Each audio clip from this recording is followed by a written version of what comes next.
Very often we take for granted just how difficult it is to actually communicate with someone in a truthful and thoughtful way. Words tend to have a different meaning for certain people, or may even trigger subconscious thoughts or wounds from their past. This can lead to feeling misunderstood and can even cause conflicts. In fact, most problems in relationships can often be traced back to poor communication skills.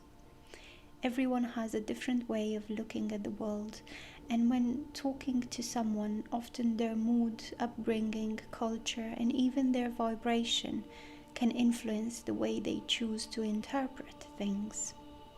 Being a good communicator is not easy, and it does take practice. It definitely is a skill that many of us could use some help learning to master. Here are some 5 tips to help you become a better communicator. Number 1, don't just listen to respond. Being a good communicator starts with being a good listener. But very often we listen to respond and begin formulating what we are going to say to the other person before we have really heard their full story. This is not effective listening and stops you from really being present in the situation. It also causes you to miss the subtle nuances that the person may be trying to communicate to you. When someone is talking, don't listen to respond. Instead, just listen. Try to give them your undivided attention and wait to formulate your response until after they have finished talking. This not only helps you to be more present in the moment, but it also stops your ego from getting in the way. The second tip, put yourself in their shoes. As mentioned earlier, we interpret the world through our own lens that is conditioned by our subconscious and conscious mind. For this reason, we can actually never really fully understand what it's like to be someone else or live someone else's life, but we can get pretty close. Putting yourself in the other person's shoes and really trying to understand things from their point of view can help you to become more compassionate and more understanding. This, in turn, can help to improve your communication skills. Putting yourself in someone else's shoes doesn't mean you have to agree with what they are saying, but it can help you to understand why they feel the way that they do. When you come from this point of view, it allows you to see things with a new vantage point, and perhaps this can help you to find a resolution faster. The third tip, you don't have to prove you are right. Spiritual author Wayne Dyer once stated, "It is better to be kind than to be right." Being right or wrong is often not as clear-cut as we would like to imagine. While some situations are more obvious than others, being right or wrong is often a matter of perception. Instead of arguing or trying to prove that you are right, instead try to focus on the intention behind the issue. What is the underlying intention for both of you? What point are you really trying to get across? This is a much kinder way to approach conflict resolution and also helps you to avoid getting into an ego-fueled battle about who is in the right. Keeping an open mind and being willing to admit when you are wrong is also a part of being a good communicator.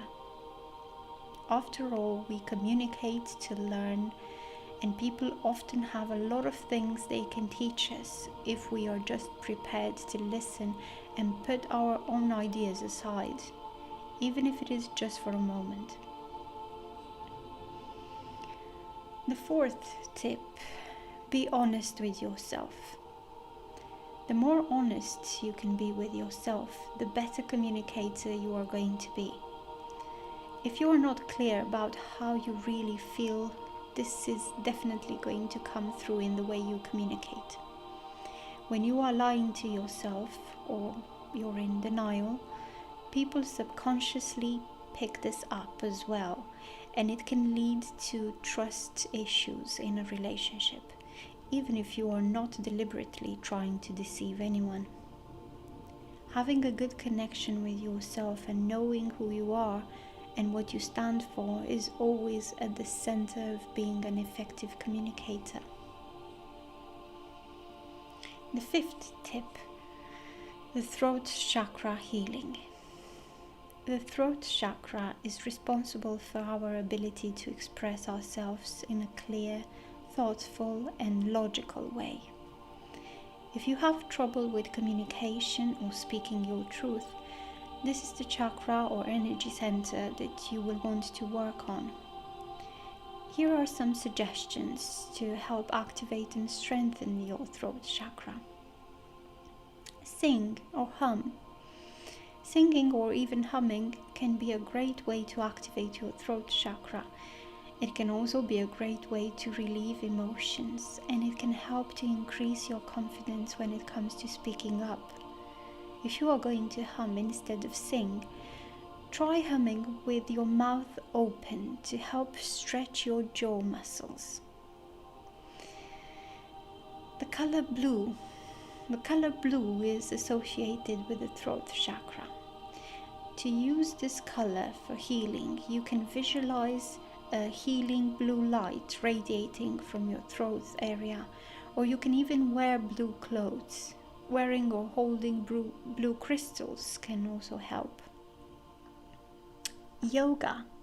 The poses in yoga that help to stimulate the throat chakra include cobra, camel pose, cat pose, or any other pose that helps you to open up and expose your neck. Journaling is a great way to get in touch with your thoughts, feelings, and truth. Journaling also helps to stimulate your throat chakra energy.